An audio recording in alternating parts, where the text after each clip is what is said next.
Hey everyone, welcome to Unique Ways with Thomas Gerard, an audio podcast. We've got a super awesome session today with two guests, Dan Szuc and Joe Wong, coming from Hong Kong.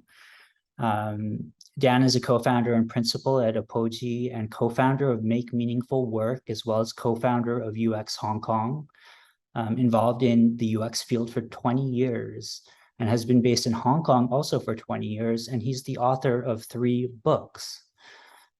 Joe is also a co-founder and principal at Apogee and co-founder of Make Meaningful Work as well, and as well the co-founder of UX Hong Kong. Grew up in multicultural Hong Kong with a Chinese-Burmese father and Chinese-Indonesian mother. Welcome, Joe and Dan. Thank you very much. Thank you for having us. My pleasure. You ready for 20 questions? I think we are, and I'm gonna let Joe go first, or perhaps we'll alternate. You happy to go first for the first one? Sure. Okay, we'll hand it back to you. Great. So the first question is, tell me a little bit more about yourself. What do you do? I'm ethnic Chinese, growing up in Hong Kong. I went to study university in Australia. That's where I met Dan. I'm very much health conscious in terms of people's health and our planet's health. What do I do? We do a lot of things about people.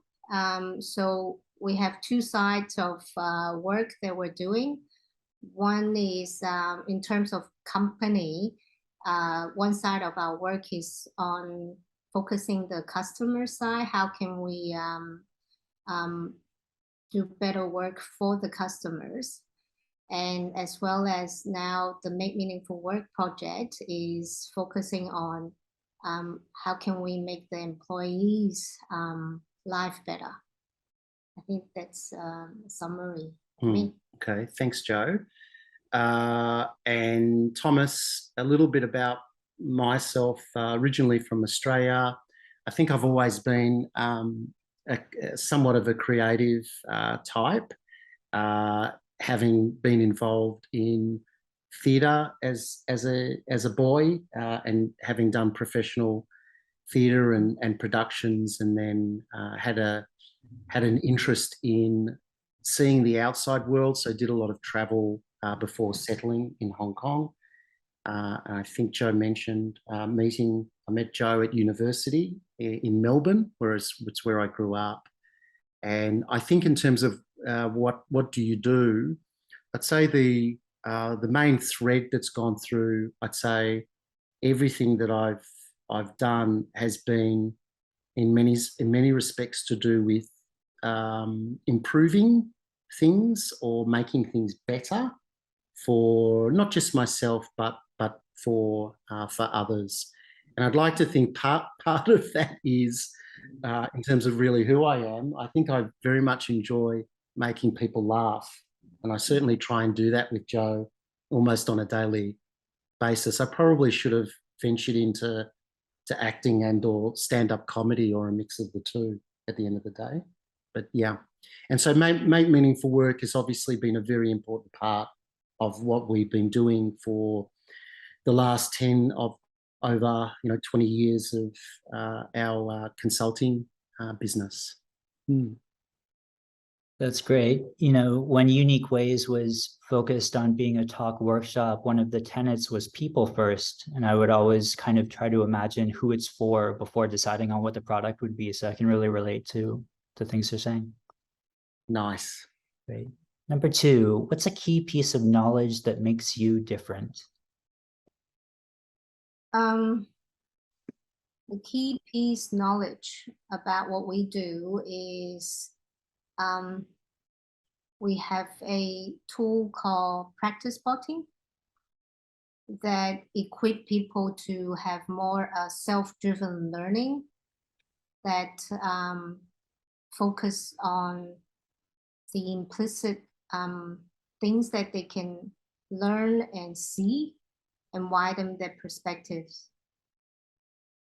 And I would say related to that, from my perspective, Thomas, would be perspectives itself.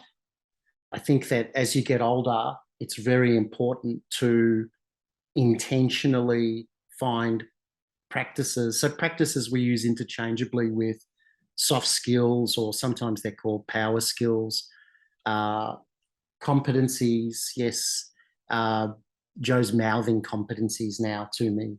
So competencies, yes, equal to some behavioural improvement or outcome. So I'm not sure if that's what makes us different, but certainly that is something that people forget, equal to being able to grow, widen and or deepen perspectives, because it's all too easy to get very caught up with our own particular views of our world, our own geographies, our own verticals within that. And certainly it's a different topic, but sometimes the algorithms are playing that role too, and before we know it, we've been biased without knowing that we've become biased. So I think it's important to continue to grow and deepen perspectives.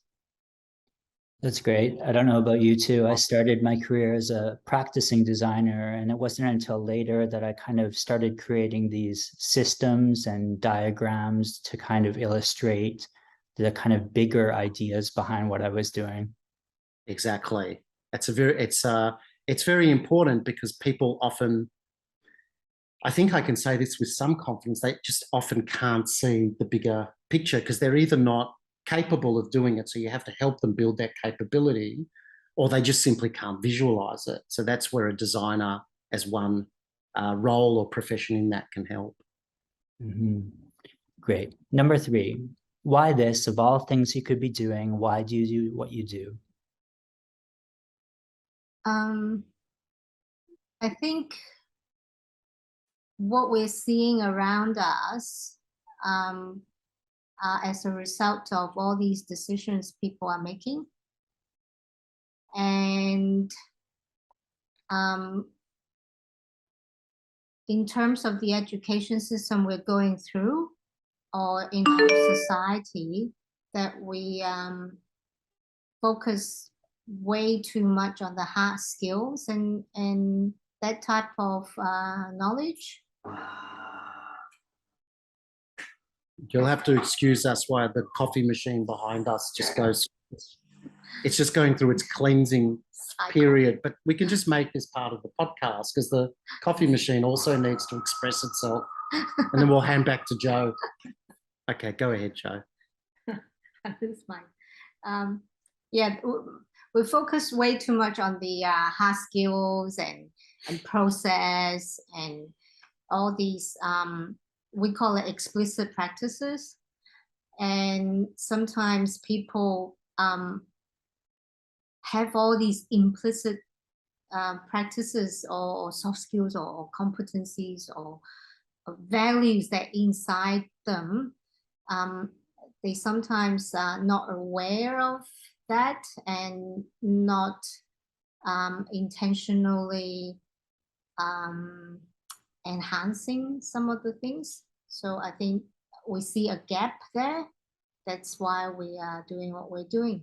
Yeah, and mine's related. So we have I'd say, what are we doing with our project is called Make Meaningful Work, which came about after years and years of implicitly observing projects where it wasn't necessarily about make meaningful work inside those projects, but then we turned our attention explicitly to the question of how do we make meaningful work. And I think as that's evolved over the last decade, I think what's emerged is just recently, actually, and very sharply, what's emerged is 3 M's. We call them the 3 M's. The first one is motivator. Now, what motivates you to do what you do? The second M is moments, in which you're demonstrating what motivates you. And then the third M is mindset and attitude. Now part of that, why do we do what we do, is equal to, you could map that to some form of reflective journaling, which is equal to record, reflect, and action. So I would say, just to give you the context, why do you do what we do? Why do we do what we do? I'd say a huge driver of why we do what we do is equal to helping people find more moments to reflect. Because you can't just be busy all the time without the moments to reflect. Otherwise, you're basically leading your life in a really blind and distracted way. That's great. Just for the audience, Dan and Joe are coming to us as a recommendation from Keith Tam, who has been our most popular episode so far. Keith, as a reminder, if you've seen that episode, he still uses a typewriter. And another popular guest, Dr. Garnett Hertz, spends time at a skate park, skateboarding with his OG friends to get design process and design ideas worked out. So I can definitely relate to the things you're saying. Number 4, what does your future look like? Okay. What's my future look like? Well, about 15, 20 minutes ago, your future looked like doing this podcast. Now, what does your future look like? I hope that we can equip people with these reflective and deeper practices, and people can acquire what they need, because our tools is basically help people to spot the soft skills, competencies that they need, and connect and contextualize into their own context, so they can practice it in a small way. So whatever decisions that they're making, they have more dots that they can see, including blind spots. At the end of the day, I hope people can make better decisions about our planet and how they treat each other. I hope my future is like that. Okay. And related, I would say, Thomas, that I mentioned in the previous question around the 3 M's, the motivators, the moments, and the mindset and attitude. And a very important outcome from that is equal to what we call an authentic narrative. So I would assume, Thomas, with unique ways, with this podcast, unique ways would be a component of, Thomas's unique narrative, but maybe not. I mean, what percentage of unique ways makes up your authentic narrative is a bigger discussion. But I think the idea is if you can identify and come up with your authentic narrative. I'll change the language slightly for this podcast. I'll call it a unique and authentic narrative. I would say that your future looks a lot more energizing. I'm hesitant to say the word happy, because I think happy is an extreme state, although it's nice to experience happiness when we do. But I think that what your future should look like, and look like it faster than, or sooner rather than later, is equal to an authentic narrative, and one that's healthy. One that you're helping to contribute to models that are healthier, and it's ultimately going to help the individual, the team, an organization, or a community. What I won't do is I don't want my future to look like anything that is contributing to toxicity and harm. So when we see things like the provocation of, for example, models that are to do with provoking war, or things that are contributing to pollution, or anything that looks like, 17th, 18th, 19th, 20th century models, well, we can all do our part practice-wise, competency-wise, to find hopefully peaceful ways to behave differently. So my future looks like a healthy future, and I hope will continue to be a healthy future. Thanks for giving us the time to give a little bit of the background, because it's important to understand our context before we can sometimes answer the question directly.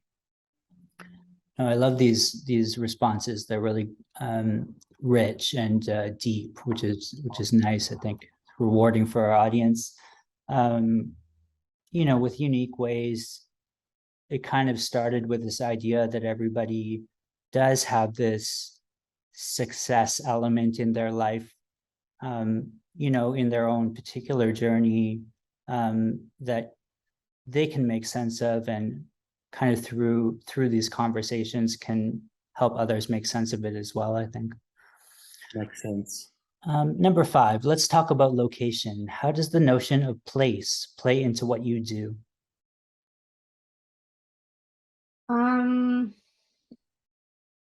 Place. So we're based in Hong Kong.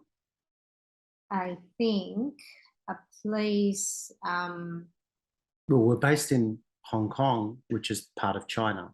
yeah, I So there's think two parts to that. the diversity of where we are plays into what we do quite importantly.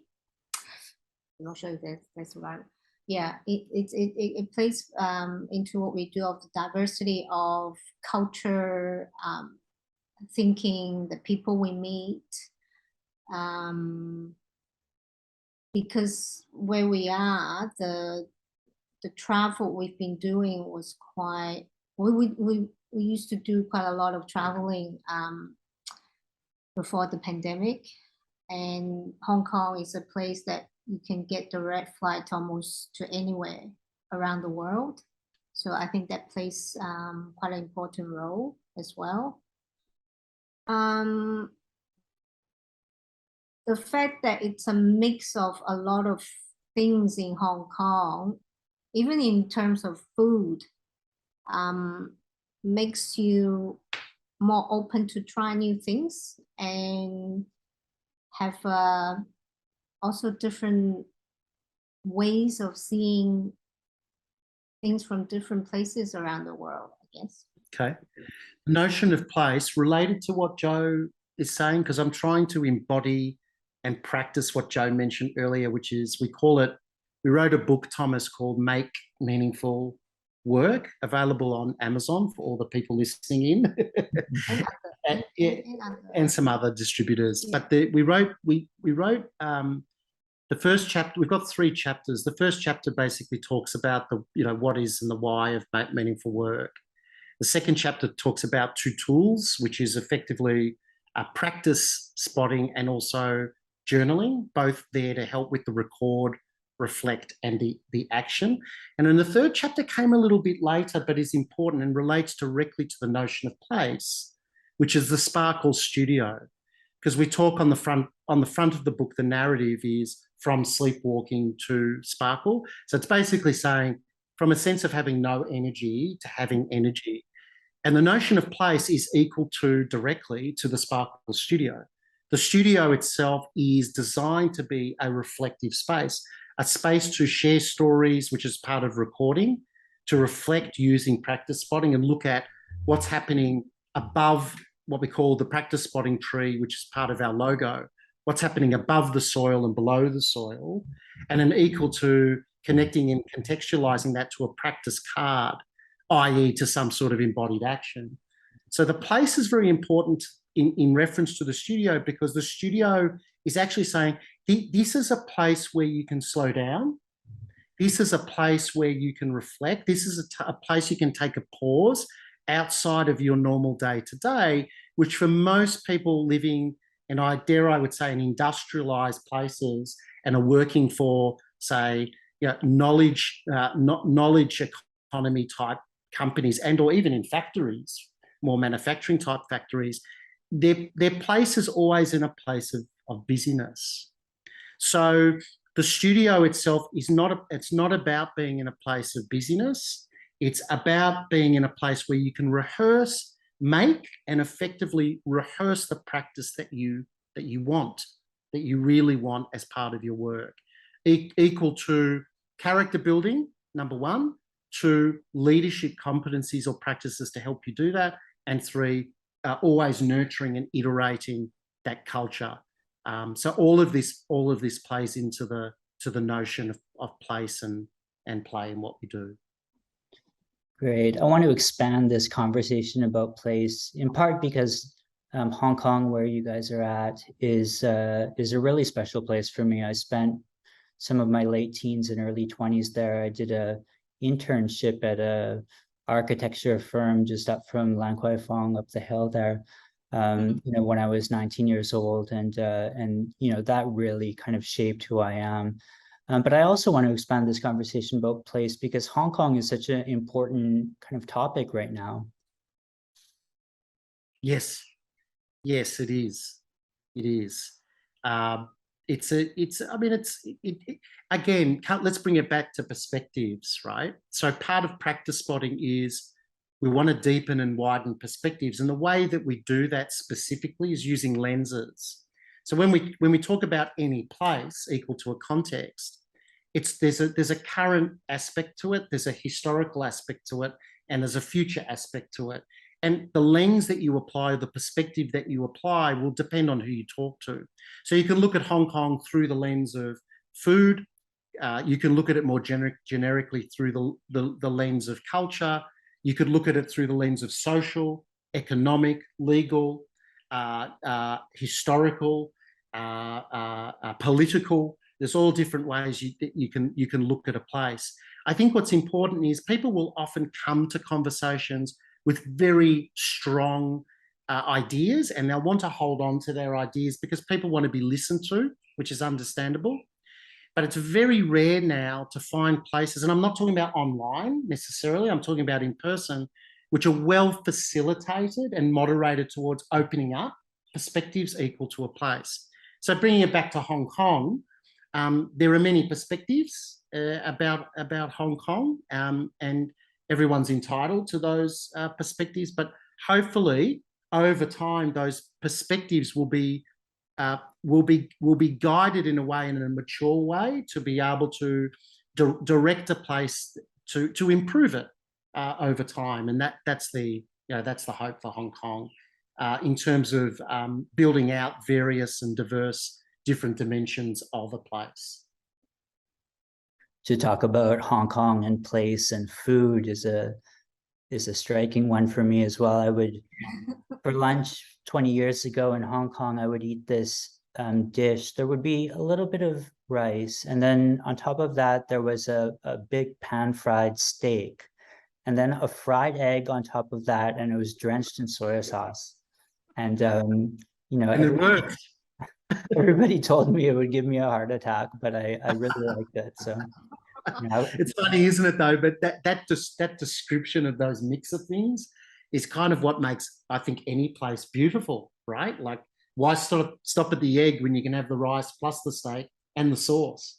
I think that I've worked out at my age that I'm feeling like the secret to life, Thomas, is the amount diversity and mix of sauces that are available for any foods. I like that. Great. Okay, number 6. If you had to start from scratch, what advice would you give your former younger self? For me, I think it's related to what we're doing now, the Make Meaningful Work framework and thinking. If I can have a more structured way of acquiring all these soft skills and competencies when I was younger, I think that can help me to see things in a very different way and dimensions.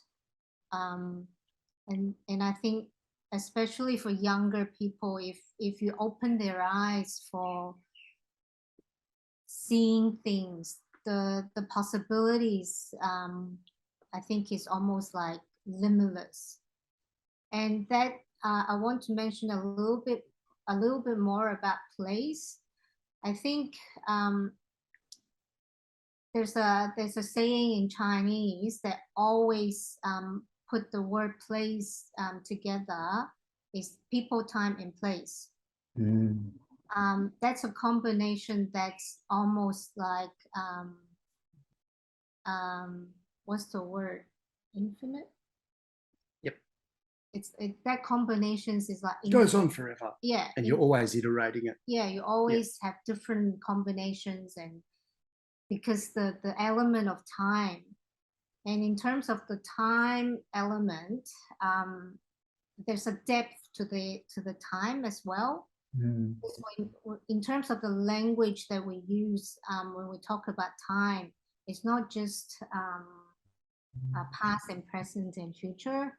It's sometimes when we use the language, last is up and down as well. So the way you see time is a very three-dimensional thing when you put yourself in a place. And when you mix the different people, the dynamic is huge. So that's related to the question about my former self. So if someone can give me all these depth and all these implicit things that I can acquire much earlier, that will be I don't know, enormous thing to young people. Mine's simple, Thomas. Go and meet more Thomases and Joe who can ask you more questions like this. So that would be one.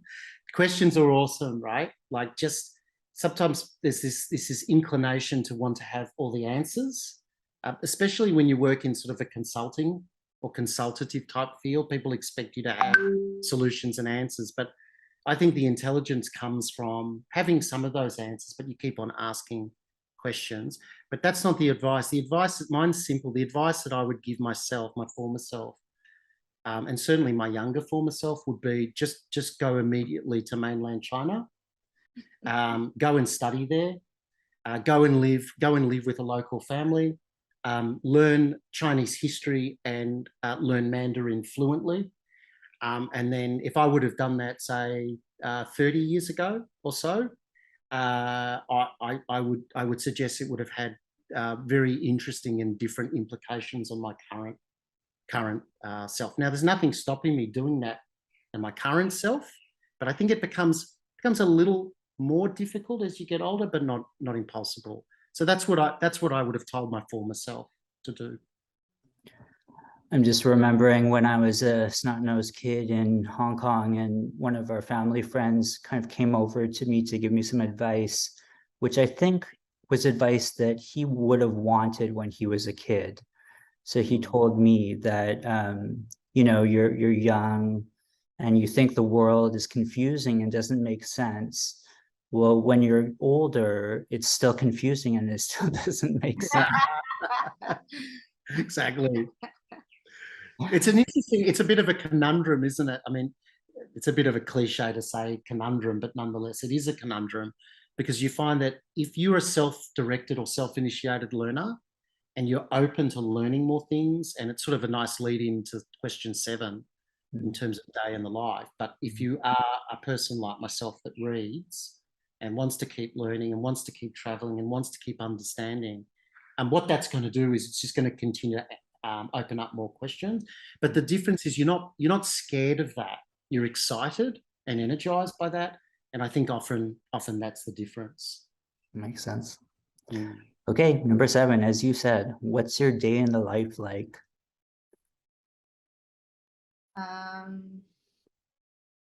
We go for a morning walk across the road. There's a beach across from us. So I think the flow and the movement and the view that we get, it open up your mind as well. So I think that's a good start of the day. And we're trying to eat healthy breakfast. And then usually it's some calls or readings, and yeah, I'm trying to have more diverse type of reading, again, to open up your mind. And also the more diverse things I see, the more connections I can make. Good. My day in the life, Thomas, would be a mix of, like, I just think of like sort of like a one of those tags or word clouds, right? It's big words that are coming up in my head. Would be, yeah, morning walks more recently. You know, probably pre-pandemic, there would have been more going out for dim sum and dumplings. It's a very important part of our day in the life. Reading, daily routine of reading. I probably read in the vicinity of about, I don't know, on average, you know, 10 or so new articles a day. So reading, responding to emails, calls, and then here and there projects. But what's lovely is your day in the life, it feels like it has more structure and more intention and clarity and energy when you feel that you've identified contributors to an authentic narrative. And obviously, well, I say obviously, your viewers may not know this, but obviously we have talked about Make Meaningful Work and the work that's gone into that. So that's always playing, I think, for both of us into our joint day in the life. It's not our whole life. I don't want to get carried away, but it's an important part of our day in the life in our overall authentic narrative, you know, historically current and in reference to forecasting and futures as well. We've had such a range of responses to this question. You know, our last guest, Paresh Choudhury, who came to us from India, would say that he starts his day with 2 cups of coffee and everything else kind of builds itself up after that. You know, whereas some people have their days really framed by pandemic and by these multi-spaces that we're in now. I think it's a hard question, but it also begs a answer of some diversity, I think. Yeah, indeed. Yeah, indeed. It's somewhat philosophically. It's you can have your day in the life feel like it's just like within the constraints of your home or your immediate context, but you can also have your day in the life be anything you want it to be, equal to how far you want to expand your thinking. I'll send you, after this, I'll send you a link. I think it was in The Guardian. It was talking about, they use the word reflection, but I think the article's talking more about contemplation, but it's contemplation equal to reflection. They would say the studies that they've done equal to people that take a little bit more time to contemplate things is it allows their mind to wander a bit.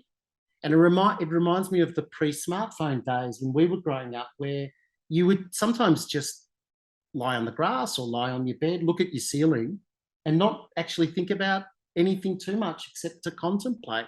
And it was very, very healthy to do so. So, yeah. Nice. Okay. Number 8, lifelong learning is a popular topic these days. How do you guys stay up to date? I think both of us read quite a bit online, mostly. That's it goes back to what we are working on. The Make Meaningful Work is a lifelong learning tool, and set yourself that mindset and attitude to, you can basically learn from anyone and anything you get in touch with. So people that you talk to, a conversation that you have, an article that you read or book that you read, even movies and video clips that you watch, you can always learn something from it. The tool that we have can equip you to look beyond the surface and learn things from these things in your life. I think lifelong learning, related to what Joe is saying, Thomas, is a momentum and a practice. And so if you're interested in a lifelong learning, you have to ask yourself, how am I going to action that? And I think Joe and myself are big fans of fundamentals. So fundamentally, if you want to be doing lifelong learning, you can't avoid reading. talk to people. You've got to be able to talk with and listen actively to other people and diverse perspectives. You've got to be asking a lot of questions. So I think that's become a practice for us, and that's how we're staying up to date. I mean, even this, it is a podcast, yes, but it does feel like these questions are in effect stimulating some sort of conversation. So the issue, as I've brought up before, that the biggest challenge and one of the hardest nuts to crack is the busyness and the distractions that people are in right now. And it's almost creating a perfect storm of being able to manipulate how people see things. And so you almost have to untangle people to give them some form of clarity to actually understand what's really going on. And I feel like that's a really important part of this, you know, the studio that we're creating, the studios we're creating, the programs that we run, the intention behind Make Meaningful Work. So much of that is about a clarity equal to an individual's own clarity or a team's own clarity, mapping to an authentic narrative and being able to continuously practice along the way, so that lifelong learning doesn't just feel like a bunch of words or a separate thing. It just becomes part of what you do every day. It just feels as natural as sleeping, going to the toilet, or breathing. Yeah, I can agree with that. We're at episode 12 now, and you know, Dan and Joe here are episode 12. And if you just started listening to Unique Ways, I really encourage you to binge the earlier episodes, especially if you are a lifelong learner, because there's so much rich content from our guests so far. Number 9, what tools do you use? Are you more digital? Are you more pen and paper? I'm using both. When I write notes, I'll use paper. It's faster and better sketch tool, I think. Reading mostly from digital. I'm a mix of both as well, Thomas, but I'd say I have now created somewhat of a system. So I have Feedly to catch up with all the different publications that I subscribe, paid and non-paid. I'll then trim that and filter that down daily to what goes into my reading list for that day. I'll do generous amounts of sharing of what I read with people over, WhatsApp or in some cases Slack channels. I think people in varying degrees get quite annoyed with me, but nonetheless, I'll just keep sharing. You need to read this, you need to read that, to get people. It relates to question 8, lifelong learning. Jo calls me, she has for many years, she calls me the documentation king. I tend to record things using Google Keep. So there's a structure there because it's a way of, you're constantly sense making. You're trying to categorize things equal to what's going to give you the focus and priority.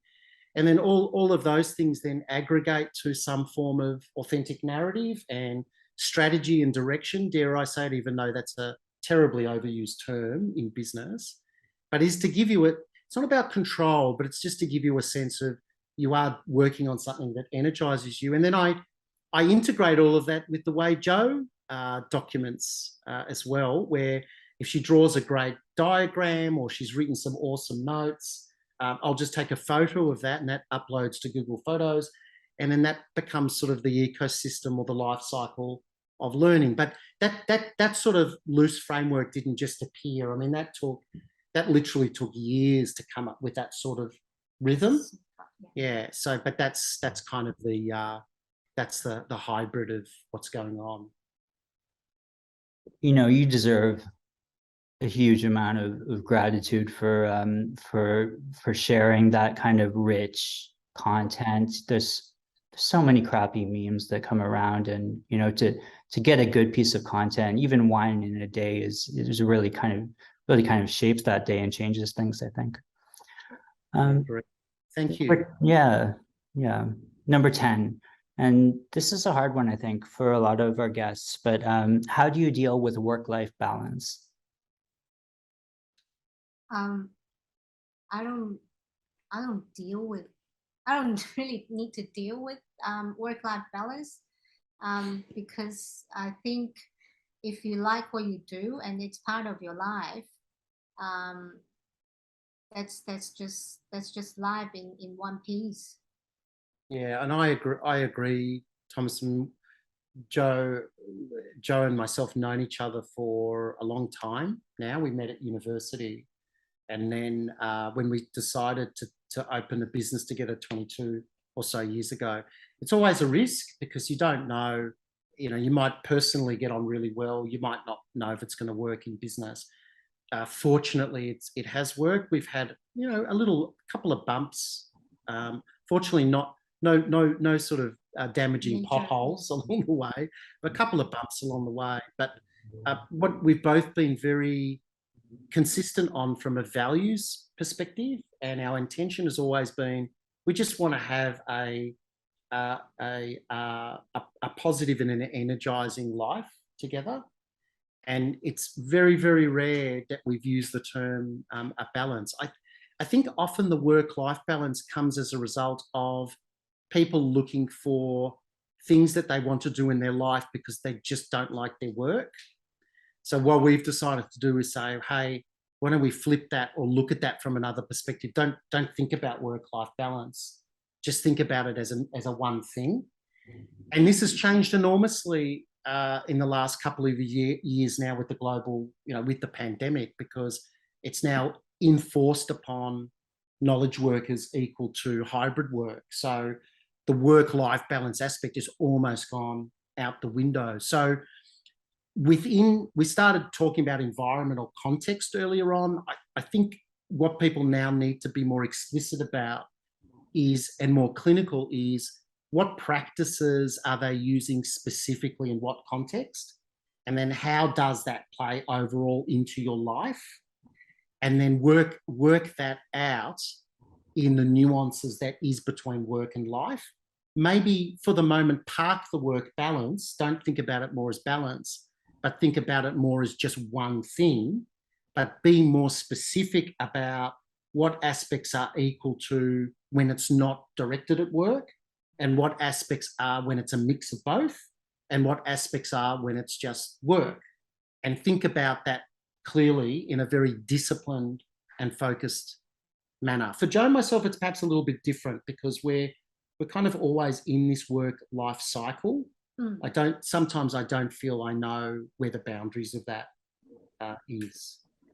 And also we are talking about insert meaning into what we do, instead of usually people would talk about search for meaning. Right. So I think that's a different way of viewing work as well. Yeah, agree. Yeah, I like all of this. I mean, Keith brought up a new term, work-life harmony, which I'm not sure if that's an end to this kind of problem, but yeah. Okay, we're just over halfway. Number 11. If you weren't doing what you do now, what would you be doing?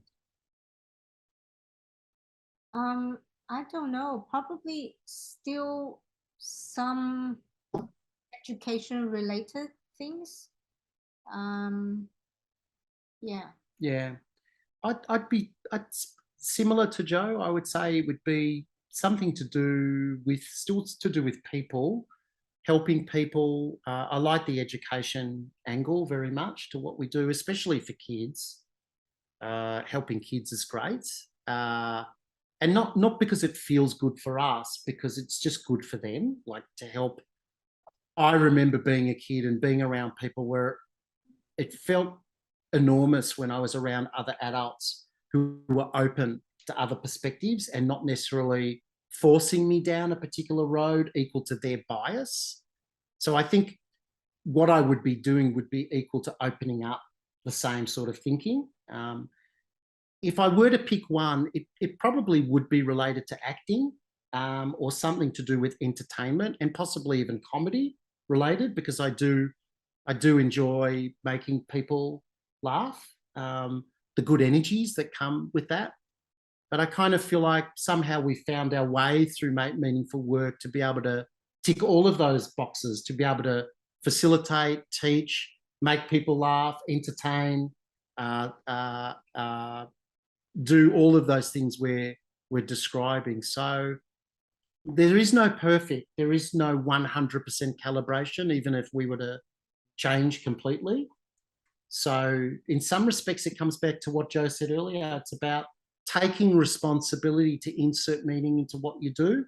And if that's not 100 or close to 90% aligning to who you are as a character, then if you can, if you're able, you just have to make some decisions and choices and put yourself in an environment and context that feels more equal to what you would like to be doing. Because life can be difficult, but also part of life is to be enjoyed. And why wouldn't we want to have more enjoyment in what we do?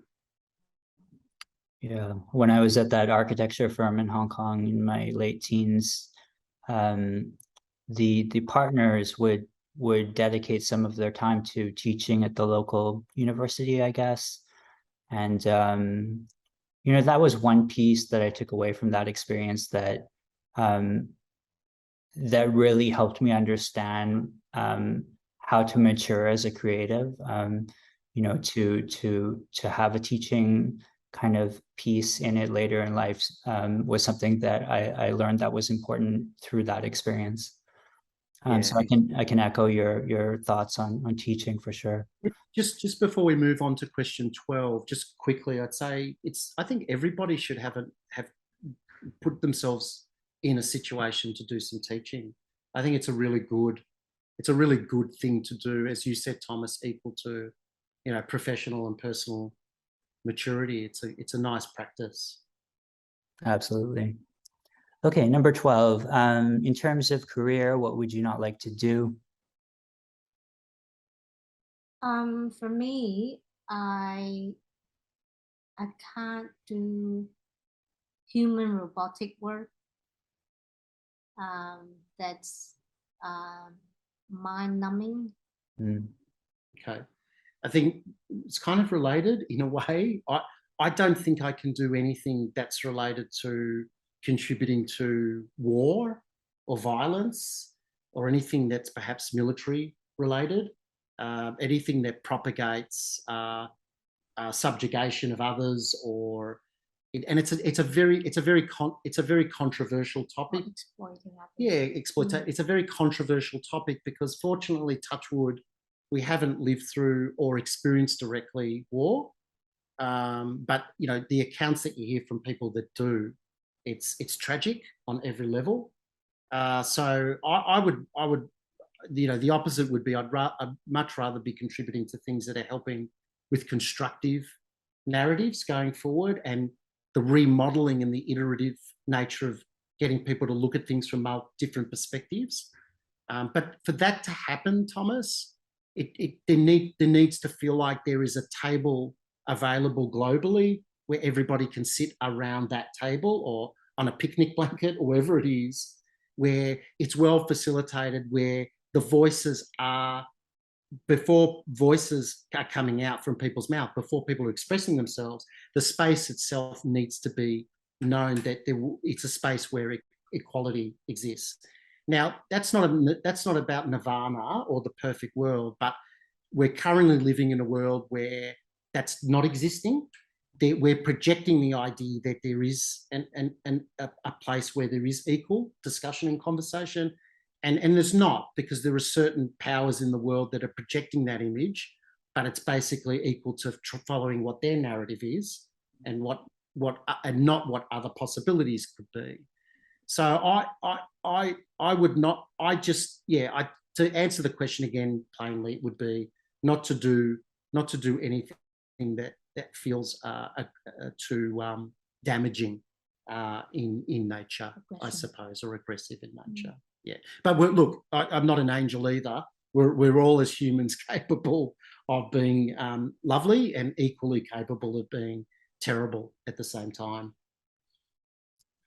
I feel like I'm getting a lot of responses that align with that around values, or I mean, yours goes a little bit beyond that, but you know, if it doesn't align with your personal values, it's really hard to do.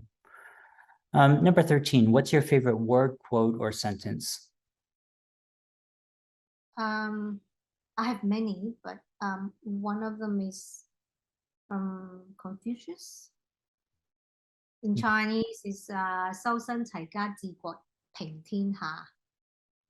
That means you need to improve yourself first, that you can have better capability of manage a family of yours.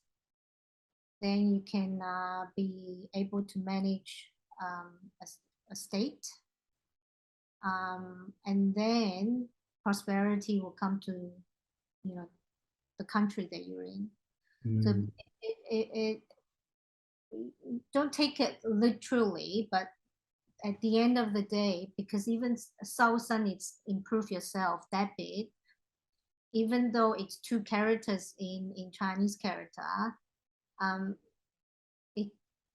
Confucius go and explain beyond that what you need to do to better yourself in terms of your values and mindset, and it talks a lot about your heart, and all these inner qualities, and it's basically talking about how do you take responsible for your own behaviors, and then you can contribute to the things that's surrounding you. That's why I like that a lot. I was looking at our book, Thomas, some Make Meaningful Work. I'm holding it at the moment. Joe has brought it out, and there's a lot of words and quotes and sentences in this book that I like. There's also, in my Google Keep, I keep a bunch of quotes that I pull out from people and or articles. So I've got a lot to draw on. But the two that came to mind, one is from our book and one's a more recent one. The one that I pulled out from the book is we've got these 10 behavioural outcomes that we wish to embody and practice in the studio, or Sparkle Studio. And it's the third one, which is spark curiosity. So I like that one. I like that particular practice and outcome, to spark curiosity. As much as you're very kindly asking us questions, I must say it's very hard not to ask you questions back, because I naturally want to involve you in the conversation, but you're kindly hosting and moderating this so nicely to let the audience hear from us. But spark curiosity is when you offer a reflection, I naturally want to be able to ask you questions. So that's from the book. The second word that's come up quite recently from Joe, and it's related to motivators, moments, and mindset and attitude. The word is preparation. And so preparation has been something we've been thinking a lot about. You know, preparing for an interview, preparing for a podcast, preparing for a meeting, preparing where you know what you haven't prepared for. It's often crudely and sharply, it's often the difference between an amateur and a professional. I think professionals prepare, amateurs sometimes don't do that as well. Preparation equal to narratives around improvement, change, transformation. Terribly overused words like change and transformation. They get thrown around like candy or sugar water now. People don't understand the deeper implications of it. But it would be preparation so that you're actually bringing the right mindset and attitude, the right narratives equal to receptiveness to a change. People focus a lot on the change, the word change, or the word transformation, but a lot of the time people are just not prepared for it. They're not receptive to it. And that's why a lot of these change or transformation programs fail. So there are a couple of words, quotes, sentences we've been thinking about.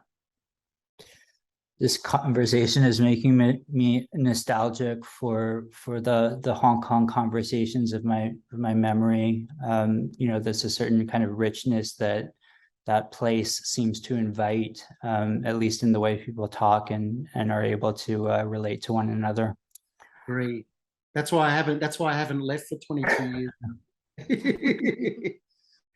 Number 15, if you had to pick one word, oh, sorry, I missed one. Number 14, what's your least favorite word, quote, or sentence?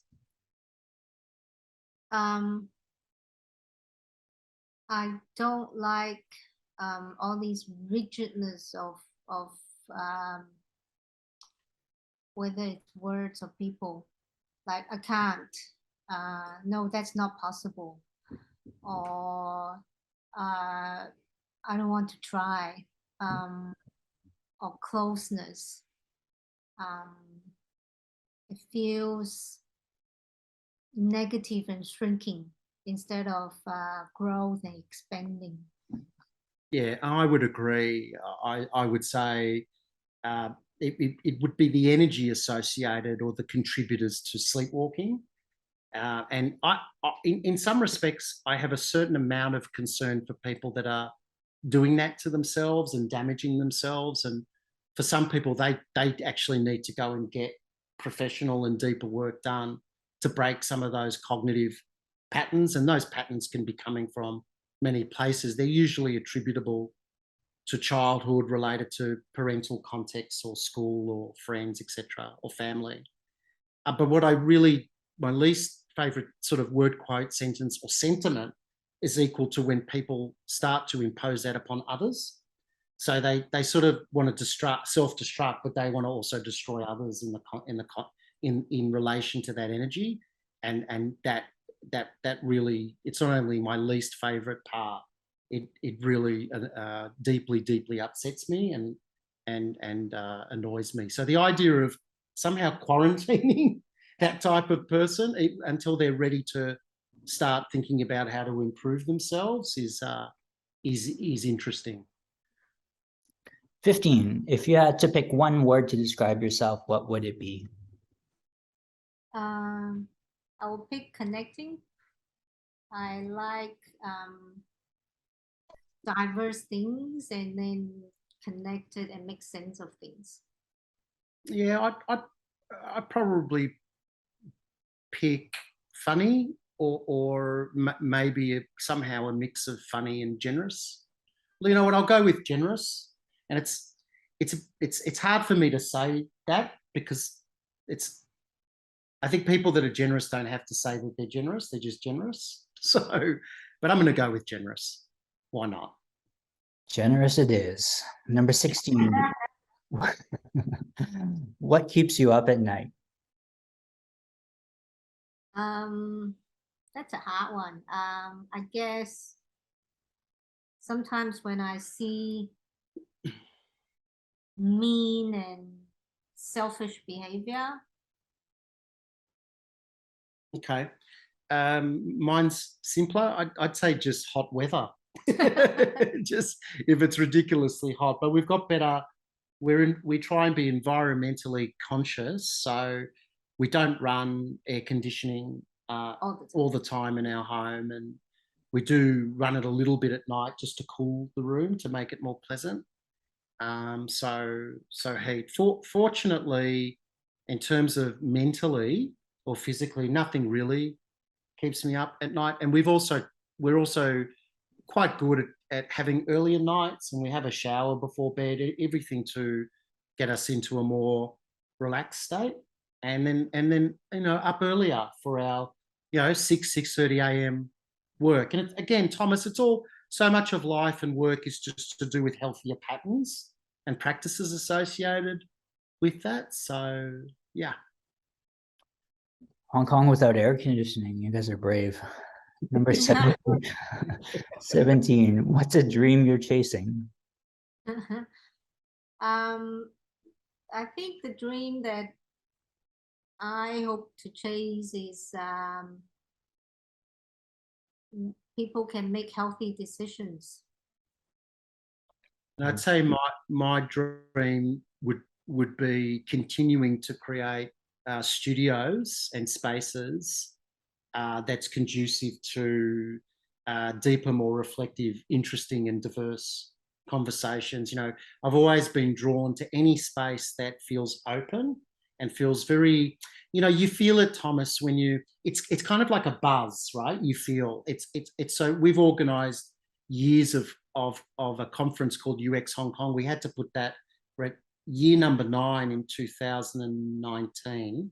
we had to put that on hold for various reasons because of political issues in Hong Kong and also the pandemic. But and we're going to reinstate that again next year in a different format for UX Hong Kong. But the you know that buzz you feel when you've found a group at an event and you're involved in really interesting conversation, or you're involved as part of making something and you feel that buzz of the creative energy towards making something, or you feel really aligned to a purpose and a sense of intention, but you also feel there's enough room for people to disagree and conflict, but where it's not about offending people, but it's about improving the outcome. All those to me are equal to the dream, which is continue to create those spaces. Very important for kids, especially in Hong Kong, where their space is just home, you do your homework, school, you do lessons, home, you do your homework. I mean, there is no studio in between. There is no space for them to be creative or innovative or reflective or to even dream, and that's problematic. So I guess my dream is to help others find spaces to dream. Lovely. I was super excited to hear about your efforts with UX Hong Kong and to learn more about that. I've been involved in a series called UX India, which I attended in Bangalore years ago, and was so inspired by the power of UX and the power of it to build community and to bring up rich ideas. Yeah, indeed. True. Final stretch, number 18, what inspires you? When I see or hear stories about how people sometimes sacrifices themselves, contribute to a bigger good.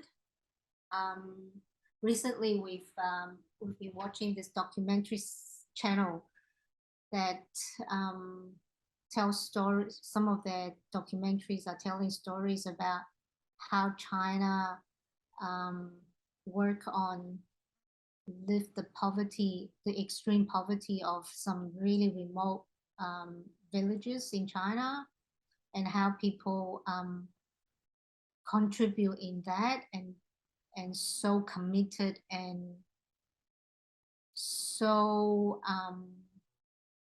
it almost like forget about themselves and just helping others. That inspires me quite a lot.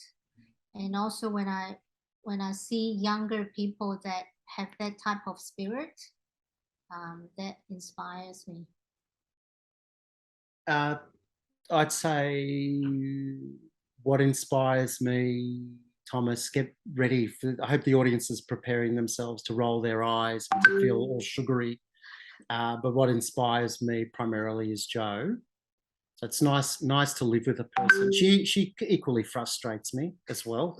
But I think that's part of the inspiration. It kind of goes with it, right? It's all part of it. So that inspires me, and this, like things like this, Thomas, is awesome. Like, again, it's related to the dream. This is like, to me, this is unique ways with you, but to me, it just, in my head, the way I model it is I've just gone into another room within the studio, and what I'm looking for is anyone who can, inspire me or open my mind to look at a particular topic or problem from a different perspective. So at the end of the day, it's just going to come down to people, and that's, so it's probably not the what, it's who, the who inspires you. Yeah. Love it. Okay, 19, any advice you'd like to share? It's more an observation that I've seen around me and among my friends.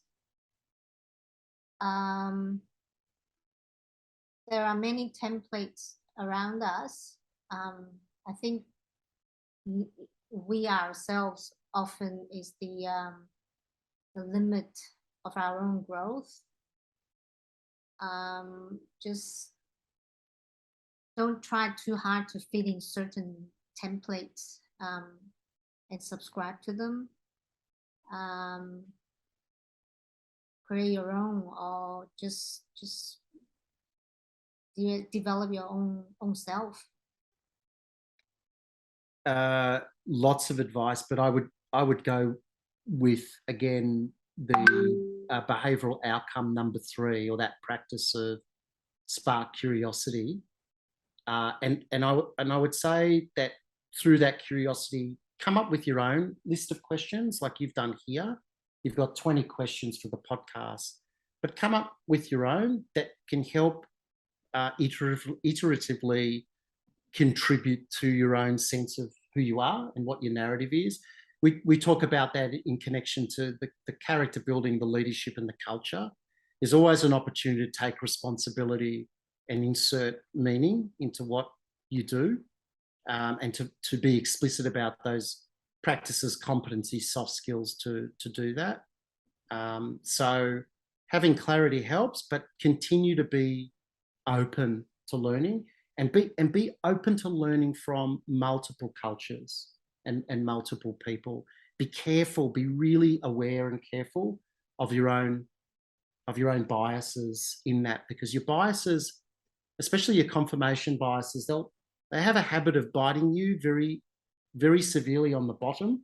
And before you know it, you're in a place where you didn't know how you got there. And it was simply because you just were not open enough and curious enough to explore the topic in a deep and a wide way. Great. Final question, everyone's favorite, number 20. How can our listeners keep tabs on you? How can we follow you? What about your book work? Do you want to share more on that? Yeah, as we mentioned, you can get it on Amazon and other channels. We've got a website called makemeaningfulwork.com. We also have LinkedIn group on Make Meaningful Work, and also Twitter. Did I miss anything? No, they're the main ones in terms of keeping tabs on us, right? Keeping an eye. But I would say all of that is right, Thomas. But probably the best one probably would be LinkedIn. And I can send you the LinkedIn. Now the reason, we've got a pretty sizable group on Facebook, and that's for Make Meaningful Work and UX Hong Kong. Obviously, Joe and myself have our Twitter handles. You can follow us there. But I say LinkedIn because it's probably the most, I would say, professional out of all of those. The rest just sort of feel a little bit more like generic social media. And frankly, I'm not a great fan of those platforms anymore, but I stick around them because I just stick around them because others do. Yeah, it's there. So I can send you the LinkedIn group if people want to stay in touch, and and just go from there. Where our goal, and it's nice of you to ask this question, because our goal is we want to keep building the community around both UX Hong Kong and Make Meaningful Work. And those things are interesting. Together with Keith Tam, who you've already interviewed, we're doing a lot of interesting joint programs on that going into 2023, which will be a lot of fun. He's been a superb supporter of both.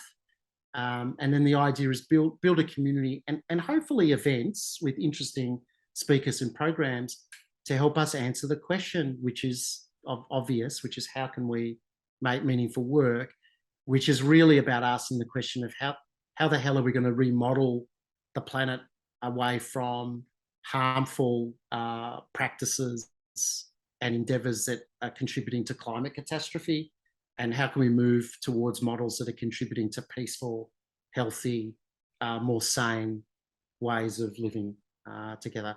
I hope the next 2 years will serve as a transition from the toxic to something better, and I hope we don't end up hurting ourselves globally too much in the interim. I hope we don't have to move to Mars.